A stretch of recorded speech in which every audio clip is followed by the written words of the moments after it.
Certamente, esta é a pergunta que mais tem sido feita por milhões de brasileiros. A resposta é: porque os 3 pilares que sustentam uma intervenção constitucional estão locados fora de seus eixos. Além de muitos enxergarem a intervenção constitucional como golpe militar, e há um abismo de distância entre um e outro, há um segundo erro gravíssimo de interpretação pela grande maioria das pessoas, adeptas ou não à intervenção, em especial os intervencionistas, a saber, a intervenção constitucional pretendida não é feita pelo comando das Forças Armadas, e sim pelo povo. Provavelmente você que agora assiste esse vídeo torceu o nariz à procura de fundamento para a referida afirmação, certo? Bem, este mecanismo, de forma bastante didática, será elucidado agora. Segundo a Constituição Federal de 1988, que a partir de agora trataremos como CF, em seu artigo 142, há 4 portas, ou podemos chamar de gatilhos, capazes de acionar as Forças Armadas. A primeira porta, pela presidência de uma das 3 casas, legislativo, executivo ou judiciário. A segunda porta, em defesa da pátria, contra ataques de outras nações, pela lei e não pelo cumprimento da CF, e pela ordem, guerra civil, desobediência civil e paralisação do país. As Forças Armadas via comando, ou seja, seus generais, são acionadas se e somente se os 2 primeiros gatilhos forem acionados, mas os 2 últimos não. E aqui está o grande erro de interpretação feito pela grande maioria.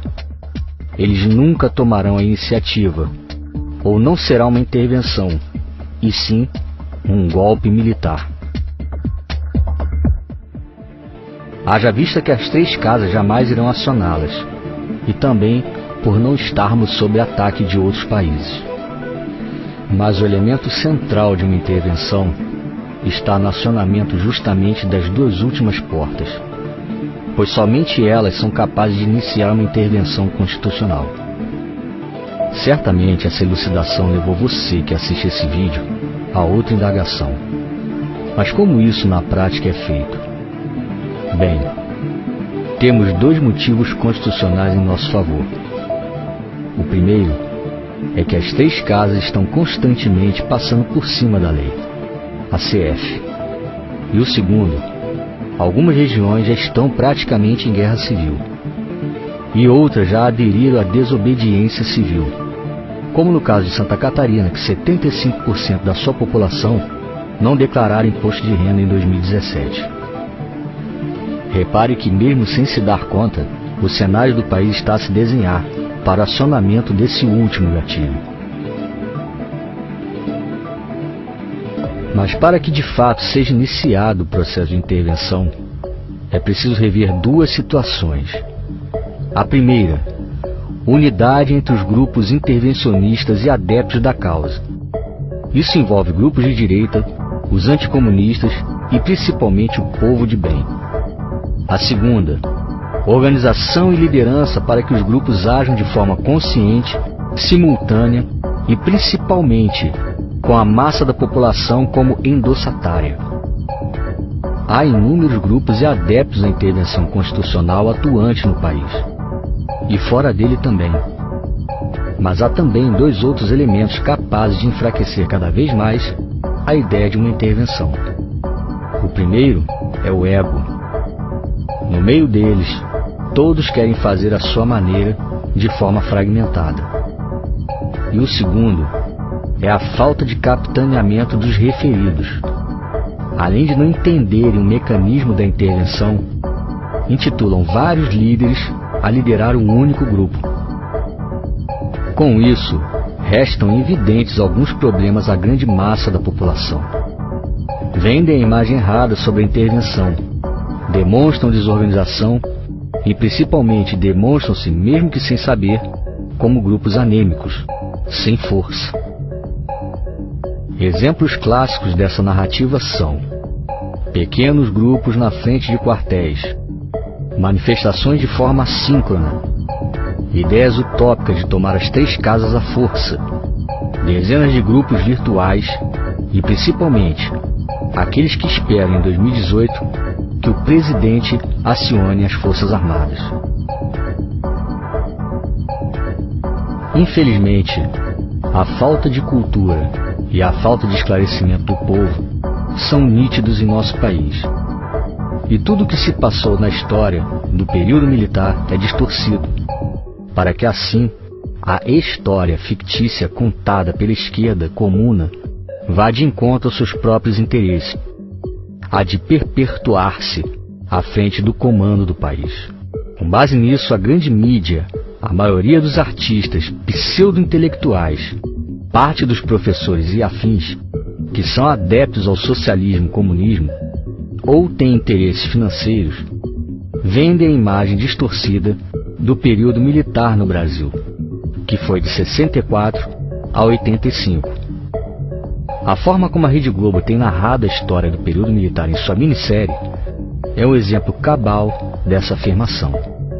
Covardemente, vendem a ideia de cerceamento da liberdade de imprensa, de maus tratos à população de bem, e principalmente de supostas torturas de presos políticos, e omitem informações sobre economia, desemprego, saúde, segurança e família. O cerceamento que houve no período militar foi acerca da grande mídia comunista. Não se podiam transmitir novelas com cena de sexo. Também eram proibidas letras de música que faziam apologia a drogas, à prostituição, ao comunismo e a outras obscenidades. Quanto aos maus tratos e supostas torturas, diferentemente dos dias atuais, os bandidos eram tratados como bandidos, não possuíam bolsa presidiário e direitos humanos. Usuários de drogas que ficassem pelas esquinas eram tratados como foras da lei. Guerrilheiros eram tratados como traidores da pátria. E nas classes escolares, os professores eram tratados como heróis. Nos intervalos tocava-se o hino nacional. Houve o maior crescimento econômico de todos os tempos e o menor índice de desemprego sem precedentes. A família era tratada como instância máxima da sociedade. Não se ouvia falar em aborto, tampouco em divórcio. Grupos minoritários que buscam direitos especiais, eventos de sexo a céu aberto, parada gay, feministas que defecam em plena Avenida Paulista e direitos humanos que defendem bandidos, sequer cogitavam existência. No que concerne a bandidos travestidos de políticos, esses sempre existiram na história da sociedade. Mas no referido período, o sujeito que fosse pego na prática de qualquer crime político, não havia STF para protegê-lo. A lei era cumprida. Nunca houve golpe militar. O que houve de fato foi um clamor de milhares de vozes, vozes do povo. Da mesma forma que foram feitos com Dilma e Collor. Forçosamente, essas milhares de vozes fizeram o Congresso caçar o até então presidente comunista João Goulart. Quem fez a intervenção de 64 no Brasil foi o povo. Artigo 1º da Constituição Federal. Todo o poder emana do povo.